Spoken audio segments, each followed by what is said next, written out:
माता पिता ने दोनों भाइयों के लिए विवाह प्रमाण पत्रों की व्यवस्था की। स्वार्थी छोटे भाई ने ग्रामीण महिला को चुना और सुंदर महिला अध्यक्ष को बड़े भाई को सौंप दिया। बड़े भाई को एहसास हो गया कि छोटा भाई भी पुनर्जन्म ले चुका है। पिछले जीवन में छोटा भाई सुंदर महिला अध्यक्ष को चुनने दौड़ा था। ठीक 7 दिन बाद अत्यधिक गर्मी का कयामत का दौर शुरू हो गया। असफल निवेश के कारण सुंदर अध्यक्ष दिवालिया हो गई, जिससे छोटा भाई भूख से मरने की कगार पर पहुंच गया। दूसरी ओर क्योंकि बड़े भाई के परिवार के पास किराना दुकान थी, वह कयामत के दौरान एयर कंडीशनिंग चलाने में सक्षम था और उसके पास भोजन से भरा गोदाम था। ईर्ष्या से ग्रसित होकर छोटा भाई बड़े भाई को खत्म करने के लिए चाकू का उपयोग करना चुना, जिसके परिणाम स्वरूप दोनों की मृत्यु हो गई। जब उन्होंने आंखें खोली तो दोनों भाइयों का पुनर्जन्म उसी दिन हो गया था। छोटे भाई ने सोचा कि वह ग्रामीण महिला से शादी करना चाहता है, क्योंकि उसने पिछले जीवन में महिला अध्यक्ष को चुना था और भूख से मर गया था। बड़े भाई ने छोटे भाई से लड़ने का विकल्प नहीं चुना। बड़े भाई ने उसे क्रूर सच बताने की जहमत नहीं उठाई। उसने सोचा कि क्या छोटा भाई वास्तव में सोचता है कि वह आराम से बैठ सकता है, ये ध्यान में रखते हुए कि असली सरप्राइज आना बाकी था। महिला सीईओ से शादी करने के बाद बड़े भाई के पास रोमांस के लिए समय नहीं था। उसने कंपनी जाकर उसे वीके टेक्नोलॉजी में अपना पैसा लगाने से रोका। पिछले जीवन में वीके टेक्नोलॉजी भटक गई थी, जिससे कंपनी दिवालिया हो गई थी। उसने कंप्यूटर पकड़ा और सारा पैसा भारी गिरावट दर्ज कर रहे एक रद्दी स्टॉक में निवेश कर दिया। महिला आग बबूला हो गई, ये मानते हुए कि वह पैसा नाली में बहा रहा था। उस व्यक्ति ने सांत्वना दी कि बैसु टेक्नोलॉजी आसमान छू लेगी। हालांकि वह उसे दंडित करना चाहती थी, लेकिन उसके आश्चर्य का ठिकाना न रहा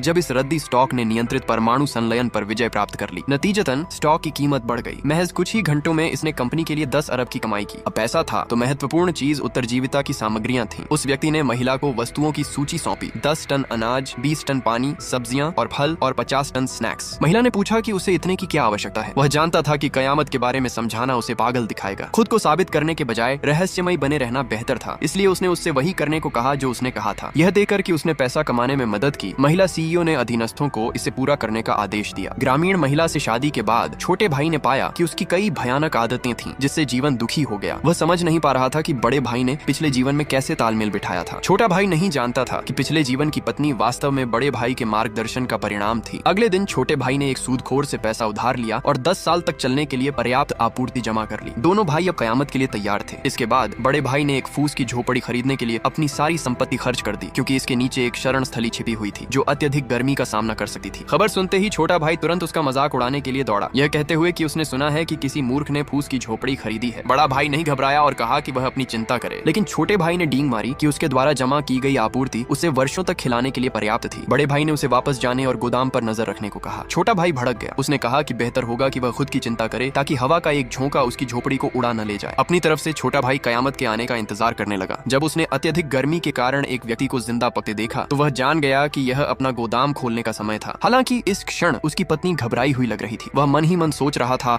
कि यह कयामत में एक स्वर्ग है, इस बात से अनजान कि आपदा पहले ही आ चुकी थी।